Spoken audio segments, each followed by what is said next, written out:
तो आज हम लोग पढ़ने जा रहे हैं द रियल नंबर्स, जो क्लास 10th का पहला चैप्टर है, जिसको हिंदी में बोलते हैं वास्तविक संख्याएं। वास्तविक संख्याओं में जानकारी के लिए क्या होगा, हमको पहले इसके बेसिक जानकारी चाहिए। कहने का मतलब पूर्ण संख्याएं, पूर्णांक, प्राकृतिक संख्याएं, सम, विषम, भाज्य, अभाज्य, ये सारी जानकारी चाहिए। इसको हम पहले एक एक करके पढ़ते हैं, फिर उसके बाद क्या करेंगे, हम लोग क्वेश्चन पे ध्यान देंगे। ठीक है बेटा, पहले हम लोग क्या करते हैं, शुरू करते हैं प्राकृतिक संख्याओं से। पहले प्राकृतिक संख्याएं किसे कहते हैं, पहले लिख लेते हैं। नेचुरल नंबर जिसको बोला जाता है, प्राकृतिक संख्याएं। ठीक है, प्राकृतिक संख्याएं, प्राकृतिक संख्याएं, प्राकृतिक संख्याएं किसे कहते हैं, जैसे काउंटिंग की गई। कहने का मतलब धनात्मक की, एक से लेकर, जीरो ना हो, एक से लेके। कहने का मतलब मेरे ये है कि एक से लेके जहां तक हम काउंटिंग कर सकते हैं, अनंत तक, जितना भी हम, जैसे दूसरी वस्तुओं का गिनना हो गया, अब माइनस में तो हम गिन नहीं सकते हैं, इस वजह से क्या करेंगे, एक से लेके अनंत तक की जितनी भी संख्याएं होती हैं, सारी संख्याएं क्या कहलाती हैं, प्राकृतिक संख्याएं। सब संख्याओं को हम लोग क्या कहते हैं, नेचुरल नंबर।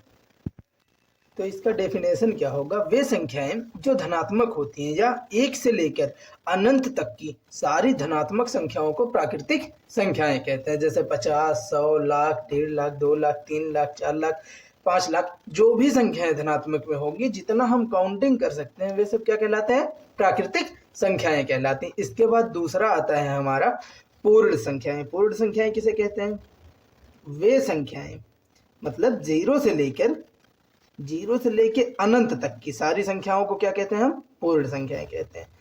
कहने का मतलब क्या है, इसी प्राकृतिक संख्या में केवल क्या ऐड हो जाएगा, जीरो। जीरो से लेके अनंत तक की, धनात्मक में ही रहेगा, लेकिन केवल क्या होगा, जीरो इसमें ऐड हो जाएगा। जीरो से लेके अनंत तक की जितनी भी संख्याएं होती हैं, सारी संख्याएं क्या कहलाती हैं, पूर्ण संख्याएं। तो इसको तो लिखना है नहीं, ये लिख सकते हो तुम लोग, जीरो से लेकर, यहाँ पे जीरो कर देना, जीरो से लेकर अनंत तक की सारी धनात्मक संख्याओं को हम क्या कहते हैं, पूर्ण संख्याएं कहते हैं। ठीक है, पूर्ण संख्याओं के बाद क्या आता है, हमारा पूर्णांक आता है। अब पूर्णांक क्या चीज है, पूर्णांक को, ये सारी चीजें जितनी बताई जा रही हैं, इसको विशेष ध्यान देना, इस पर विशेष ध्यान देना, क्योंकि इसके बिना हम कुछ नहीं कर सकते हैं।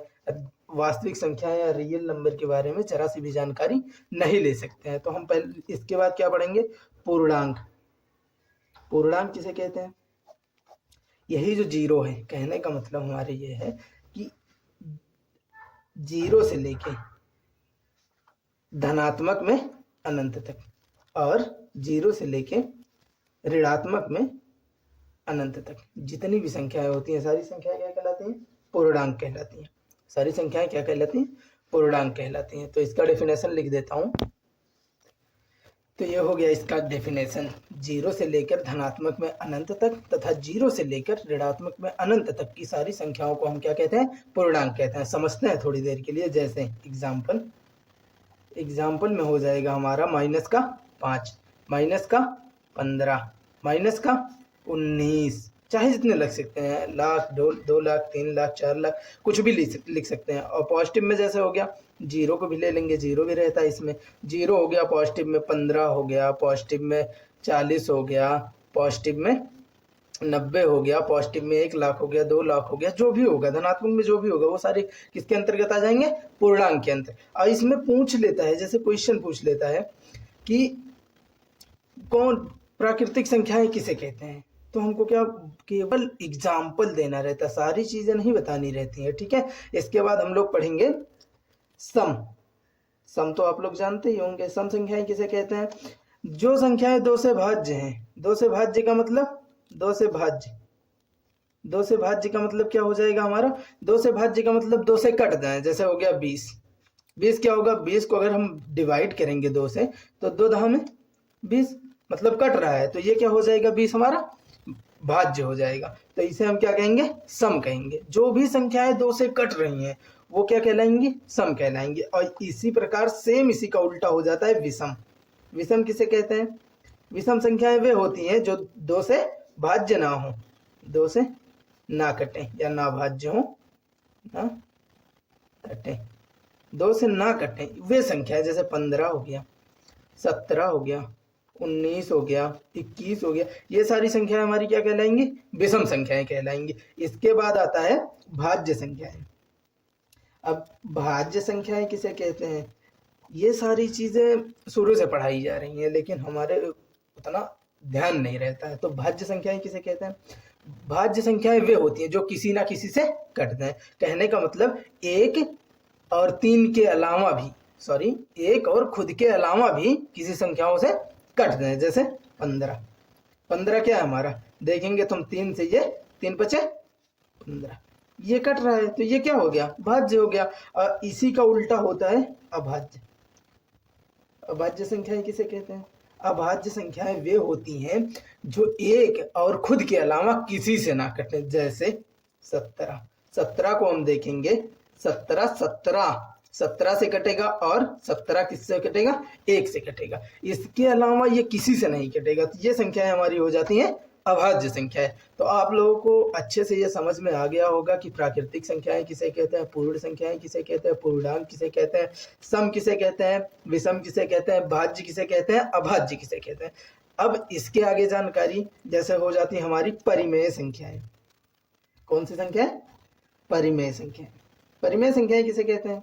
तो इसके बारे में भी हम जानकारी लेते हैं। परिमेय संख्याएं, अब ध्यान से देखना, इसी से मिला के हमको बोलना है। कहने का मतलब वे संख्याएं जो p बटा q के अर्थात भिन्न के रूप में लिखी जा सके उसे हम परिमेय संख्याएं कहते हैं। जहां p और q पूर्णांक है और q नॉट इक्वल 0। पूर्णांक का मतलब क्या है? माइनस प्लस की चाहे जो संख्याएं हो सकती हैं, 0 माइनस प्लस की चाहे जो संख्याएं हो सकती हैं। पर ध्यान ये भी देना है कि जैसे जिसको हम क्या करें, यहाँ समझाते हैं, जिसको हम p बटा q के रूप में लिख सकें। p क्या है? पूर्णांक है। q क्या है? पूर्णांक हो। जहां p और q क्या हो? पूर्णांक हो। लेकिन q का मान 0 के बराबर नहीं होना चाहिए। पहले मैं डिफिनेशन लिख देता हूं, फिर उसके बाद आगे की जानकारी।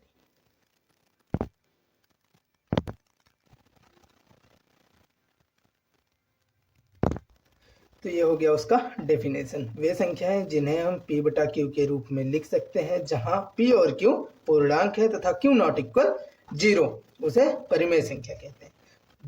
ध्यान से देखना, पूर्णांक यही है जहां p और q क्या है? पूर्णांक। पूर्णांक में 0 भी आता है, माइनस की संख्याएं भी आती हैं और प्लस की भी संख्याएं आती हैं। तो जहां p और q क्या है? पूर्णांक है और q नॉट इक्वल, कह रहा है q का मान जो है वो 0 नहीं होना चाहिए, नहीं तो क्या होगा? ये परिमेय संख्या नहीं होगी। अब एग्जाम्पल में हम लोग समझ लेते हैं। एग्जाम्पल 1/2, 3/6, रूट का 9। 9 क्या है हमारा? परिमेय संख्या है। कैसे है? इसको हम बटे में लिख सकते हैं। कैसे लिख सकते हैं? इज इक्वल रूट, इसका एलसीएम करेंगे तो क्या आएगा? 9 का एलसीएम करेंगे तो क्या आएगा? 9, 3 3 जा 9, 3 1 जा 3, तो आया कितना? 3 × 3 इक्वल 3। अब इसको तो हम एक लिख ही सकते हैं और 5 हो गया। 5 क्या है हमारा? इसके नीचे एक लिख सकते हैं हम। अभी लिख दिया जाए, अभी यही लिख दिया जाए, रूट का 5। तो रूट का 5 क्या है? परिमेय है, अपरिमेय है? ये होता है हमारा अपरिमेय, क्योंकि हम इसको बटे में नहीं लिख सकते हैं, ये रूट से बाहर नहीं आएगा। तो ये हमारा क्या हो जाएगा? अपरिमेय हो जाएगा। बाकी सारी संख्याएं क्या होंगी? परिमेय होगा। सेम इसी प्रकार से हम अपरिमेय संख्याओं को समझते हैं। जैसे अपरिमेय संख्याएं,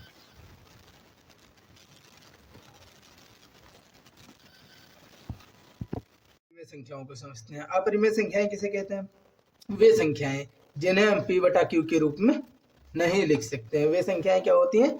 अपरिमेय संख्याएं होती हैं। कहने का मतलब, पहले डेफिनेशन लिखते हैं। वे संख्याएं जिन्हें हम p बटा q के रूप में नहीं लिख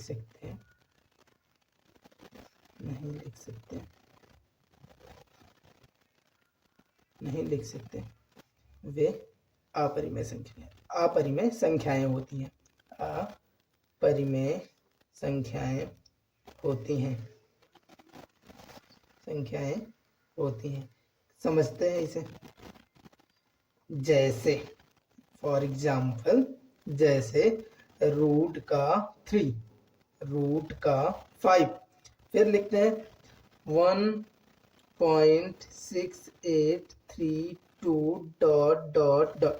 ये क्या होता है? अपरिमेय संख्या। अपरिमेय संख्याओं में ही इसी का उल्टा होता है, जैसे 1.63, ये खत्म हो गया, बस ये चलता रहेगा, तो ये क्या होगा? अपरिमेय होगा, और जो खत्म हो गया वो परिमेय होगा। यहाँ और भी चीजें होती है, जैसे 1.638, ये तो इसका मतलब क्या होगा? ये तुम लोग बताओगे, कहीं से सर्च करके बताओगे।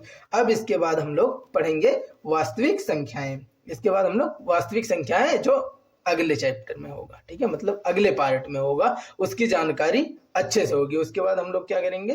क्वेश्चन लगाएंगे, ठीक है।